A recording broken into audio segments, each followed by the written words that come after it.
उस समय श्रवण कुमार नाम का एक बालक था। उसके माता पिता अंधे थे और उन्होंने श्रवण को कई मुसीबतों का सामना करते हुए पाला था। श्रवण कुमार बचपन से ही अपने माता पिता का बहुत आदर करता था। जैसे जैसे श्रवण बड़ा होता गया, उसने घर की जिम्मेदारी अपने कंधों पर ले ली।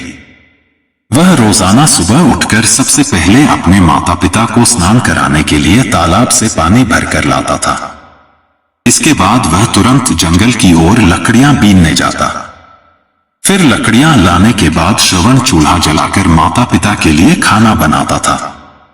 श्रवण को इतनी मेहनत करते देख उसकी मां हमेशा उसे टोकती थी। वह कहती थी, श्रवण बेटा, तुम इतना सारा काम अकेले क्यों करते हो?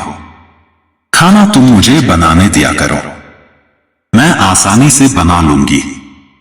इसके बदले तुम थोड़ा आराम कर लिया करो। मां की इन बातों को सुनकर श्रवण कुमार कहता, नहीं मां, मैं ये सारे काम आप लोगों के लिए ही तो करता हूं। भला अपने माँ बाप के लिए किए गए कामों में कैसी थकान, उल्टा मुझे तो खुशी मिलती है। श्रवण कुमार की इन बातों को सुनकर उसकी मां भावुक हो गई। वो रोज भगवान से प्रार्थना करती, हे प्रभु, इतना ध्यान रखने वाला श्रवण जैसा बेटा हर माता पिता के घर पैदा हो। श्रवण के माँ बाप नियमित रूप से भगवान की आराधना करते थे। वह उनके लिए फूल और पूजा की अन्य सामग्री लाता, फिर खुद भी बिना देर किए माता पिता के साथ पूजा में शामिल हो जाता था। श्रवण कुमार धीरे धीरे बड़ा हुआ और जल्दी से घर के कार्यों को खत्म करके बाहर काम पर निकल जाता था। एक दिन श्रवण अपने माता पिता के साथ बैठा था, तभी उन्होंने श्रवण से कहा, बेटा, तुमने हमारी हर ख्वाहिश पूरा की है। अब हमारी केवल एक ही इच्छा है जिसे हम पूरी करना चाहते हैं। यह सुन श्रवण ने उनसे पूछा, ऐसी कौन सी इच्छा बाकी है जिसे आप पूरा करना चाहते हैं? आप केवल आदेश दें, मैं आपकी हर ख्वाहिश को पूरा करूंगा। इस पर श्रवण के पिता ने कहा, बेटा, अब हम बूढ़े हो चुके हैं और हम चाहते हैं कि मरने से पहले तीर्थ यात्रा के लिए जाएं। भगवान के शरण में जाकर हमें सुकून की प्राप्ति होगी। अपने माँ बाप की बात सुनकर श्रवण कुमार सोचने लग गया कि वह उनकी इस इच्छा को कैसे पूरा करेगा। उस समय बस और ट्रेन की सुविधा नहीं थी, साथ ही उसके माता पिता देख भी नहीं सकते थे। ऐसे में उन्हें तीर्थ यात्रा कराना भला कैसे संभव हो पाता? तभी श्रवण कुमार को एक तरकीब सूझी।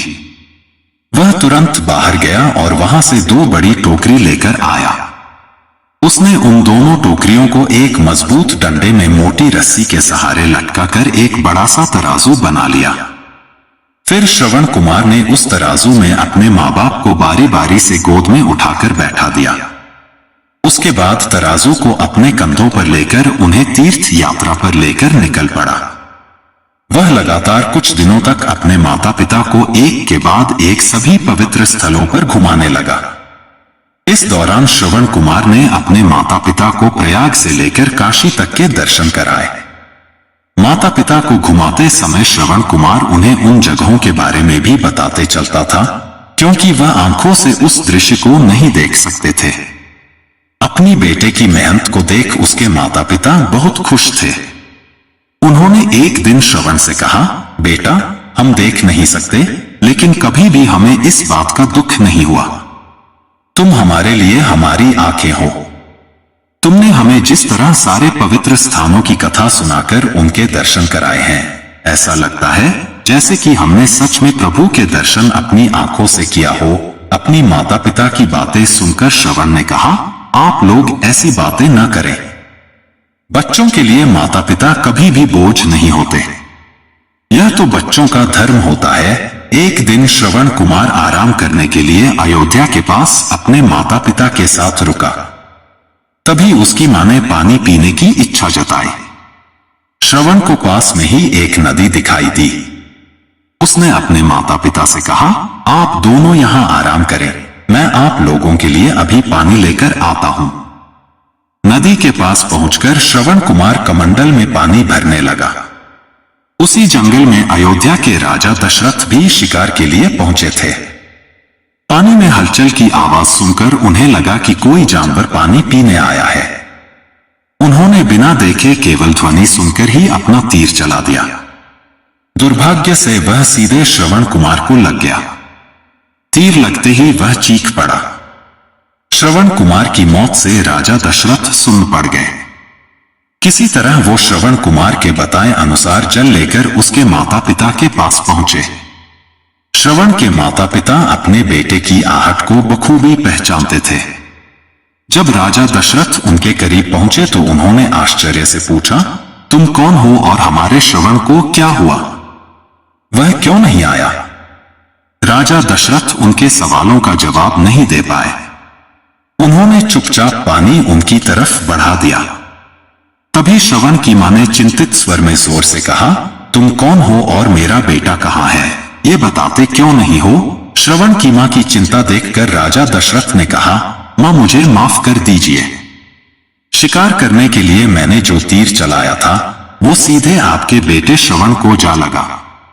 उसने मुझे आप लोगों के बारे में बताया, इसलिए मैं यहाँ पानी लेकर चला आया। इतना कहकर राजा दशरथ चुप हो गए। राजा दशरथ की बात सुनकर श्रवण की मां जोर जोर से रोने लगी। उन दोनों ने अपने बेटे की मौत के गम में राजा दशरथ के लाए हुए पानी को हाथ तक नहीं लगाया। श्रवण के पिता ने तभी राजा दशरथ को पुत्र वियोग का श्राप दे दिया। कुछ ही देर बाद श्रवण के माता पिता ने अपने प्राण त्याग दिए। बताया जाता है कि श्रवण कुमार के पिता के श्राप के परिणाम स्वरूप ही राजा दशरथ को अपने पुत्र राम से दूर रहने पड़ा था।